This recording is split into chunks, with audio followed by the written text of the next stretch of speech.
Hi, this is a bite-sized, spoiler-free review of Lords of the Fallen. Let's start with the positives. The overall aesthetic and vistas. On several occasions, I found myself in awe of the views this game has to offer. From the sprawling natural landscapes to the gothic, gritty architecture, it does a great job of painting a very memorable image in your mind. Level design, and this one comes with a bit of an asterisk that we're going to revisit later.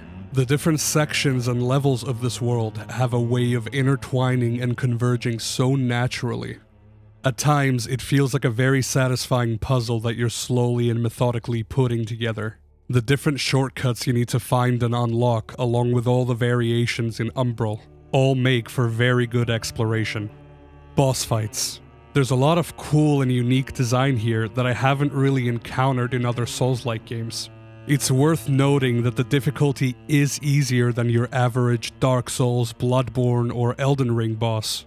However, I didn't find that negatively affecting my experience. Build variety and item pool. It's honestly kinda crazy how much there is for us here to play with. You can of course do your run-of-the-mill strength, agility, or quality build, but the game also facilitates a lot of room for experimentation between all the different status effects that exist and all the different types of sorceries. Speaking of sorceries, that brings us to my next point, and that's the spell system. The way this was built is such a breath of fresh air compared to other games in the genre. It feels so simple yet intuitive that now when I revisit FromSoft games, they feel even more restrictive in this regard.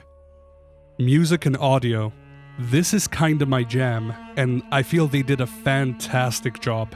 The main Player Hub soundtrack gives me goosebumps every time I visit it. The general ambience and sound effects play very well into the world and are very valuable in maintaining immersion.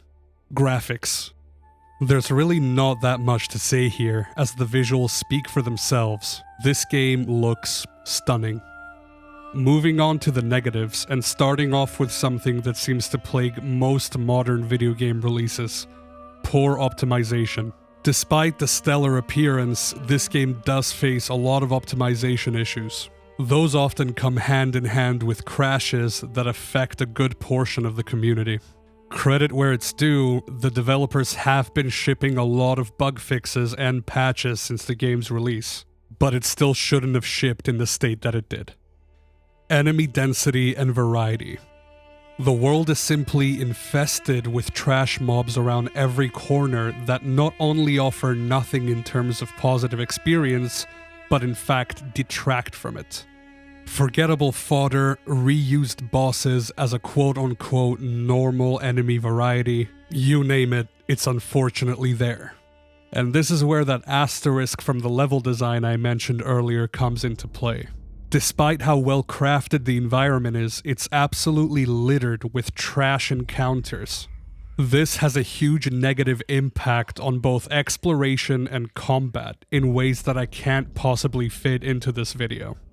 However, it does coincide with my final point. The mid to late game experience feels very disorienting.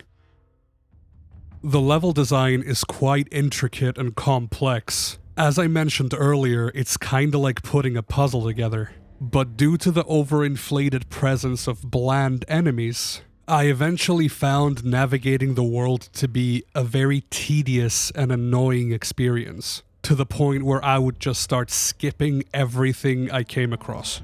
And it's a shame. It's a real shame. I've never found myself doing that in any other Souls-like game. I'm very conflicted about this rating, but I would give Lords of the Fallen a 6.5 out of 10. There's a lot of good, but also a lot of bad. It feels like a diamond in the rough for me.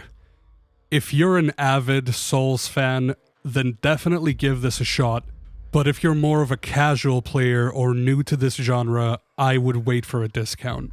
And who knows, at the rate the devs are pushing out these updates and bug fixes, maybe my complaints will become void in the future.